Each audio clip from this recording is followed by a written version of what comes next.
Dans les grosses têtes, Laurent Ruquier aime poser des questions de culture générale à ses chroniqueurs. Certains, qui sont spécialisés sur le sujet, peuvent donner la réponse très rapidement. C'est notamment le cas de Paul Elrarat. L'ancien maître de midi fait désormais partie de l'équipe de Laurent Ruquier. L'année dernière, le présentateur a posé accent aigu une question au sujet d'un inventeur allemand du XIXe siècle. Paul Elrarat n'a même pas laissé le temps à ses camarades de réfléchir.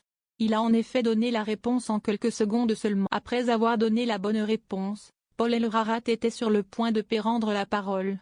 Il a ainsi lancé, comme disait De Gaulle, avant de se faire interpeller violemment par Jean-Marie Bigard, aussi présent ce jour-là dans les grosses têtes. Alors qu'il était fier d'avoir donné la bonne réponse, Jean-Marie Bigard, de sa VO9 très imposante, ne lui a même pas laissé placer un mot de plus.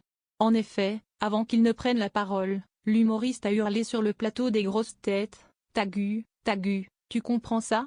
Une intervention qui a provoqué des rires des autres chroniqueurs sur le plateau de S grosses têtes. Jean-Marie Bigard, remonté contre Paul Elrarat, a ensuite dit « Arrête, tu nous exaspères ». L'ancien champion des 12 coups de midi ne savait alors pas quoi répondre.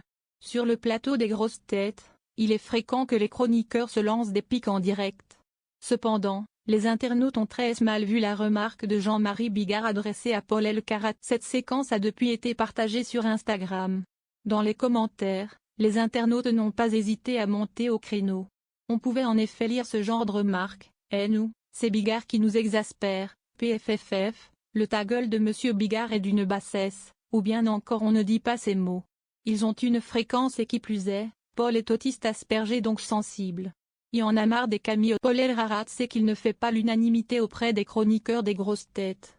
Lors d'une interview, il a avoué: « Certaines grosses têtes perdaient patience quand je répondais trop rapidement ou quand je monopolisais la parole. » Samereux a même avoué: « Je ne citerai pas les noms, mais il y a eu des passes d'armes avec d'autres grosses têtes. Les insultes ou critiques, ça ne le touche pas, mais quand on lui dit qu'il se trompe, ça peut partir loin. » Et donc ça finit que Laurent Ruquier prend son téléphone pour dire que Paul a raison. Ça le contrarie plus que de se faire insulter. Et vous ?